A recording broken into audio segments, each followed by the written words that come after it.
Guys, আসসালামু আলাইকুম। আজকে আপনাদের সামনে আজকে নিয়ম কারেকশনের 5টি নিয়ম, যে নিয়মগুলো থেকে আমাদের বিভিন্ন কম্পিটিটিভ এক্সামে প্রায় এসে থাকে।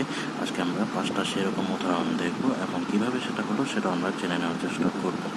প্রথমে আমরা দেখি এখানে আমাদের কি রয়েছে, he speaks the English like English. ঠিক আছে, এটা একটা ভুল সেন্টেন্স। কারণ কি, আমরা অবশ্যই জানি যে ইংলিশ একটি ভাষার নাম। ভাষার নামের আগে কখনো কি হবে না, দা হবে না। এবং ভাষা নামের আগে কখনো দা বসে না, এবং দা মানে আর্টিকেল বা ডিটারমিনার বসে না। এবং জাতি নামের আগে কোনো সময় সবসময় এই বসে দা বসে থাকে।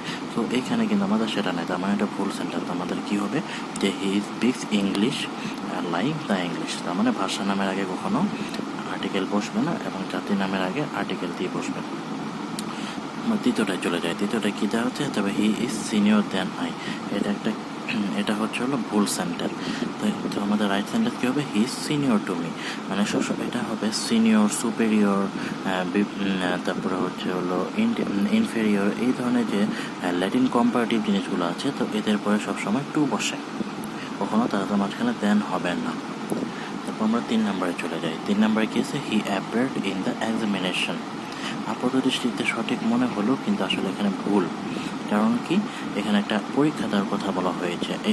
এখানে অ্যাপিয়ার্ড, অ্যাপ মানে পরীক্ষা দেওয়া, অ্যাপিয়ার্ড ইন হবে না। অ্যাপিয়ার্ড ইন মানে পরীক্ষা দেওয়া না।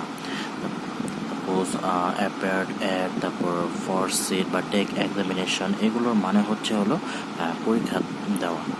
সো আমরা যদি এই প্রিপোজিশন জনিত যে ভুলগুলো রয়েছে, এগুলো যদি সে ভালোভাবে শিখতে চাই, তাহলে আমাদেরকে অবশ্যই কী করতে হবে, প্রিপোজিশন ভালো করে শিখতে হবে।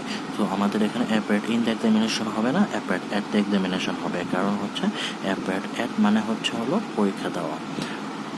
আর একটা আমরা দেখি যে আসলে সহজে আমরা ভুল মানে ধরতে পারি না, যেটা 4 নম্বরে, he lives in the fool's paradise. এখানে দেওয়া হচ্ছে কি, দ্য ফুলস প্যারাডাইস। আমরা কিন্তু একটা ইডিয়ম ফ্রেজ জানি যে এ ফুলস প্যারাডাইস মানে প্রকাশ স্বর্গ। এ ফুল প্যারাডাইস, এটা পুরোটা মিল একটা ইডিয়ম ফ্রেজ। আর ইডিয়ম ফ্রেজ এমন একটা জিনিস যেটা কোনো ধরনের চেঞ্জ করার সুযোগ আমাদের হাতে নেই। তো এখানে he lives in the fool's paradise হবে না, he lives in a fool paradise হবে।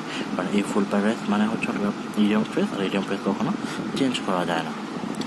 তারপর আমরা লাস্ট নাম্বারটা দেখি, a number of student was present. এটা ভুল sentence. A number of students were present হবে। এ নাম্বার অফ স্টুডেন্ট যখনই থাকবে, মানে এ নাম্বার অফ যদি থাকে, এ নাম্বার অফ থাকলেই সোজা বাংলা হিসাব আমাদের ভার্ব প্লুরাল হয়ে যাবে।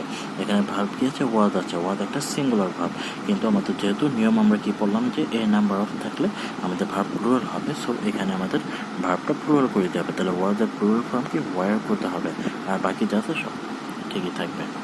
তো বন্ধুরা, আজকে এই পর্যন্ত। কেমন লাগলো নিয়মগুলো আমাদেরকে জানাবে, এবং সামনে আরও নতুন নতুন নিয়ম নিয়ে আমরা হাজির হবো। আসসালামু আলাইকুম। চ্যানেলটা সাবস্ক্রাইব করে পাশে থাকবেন।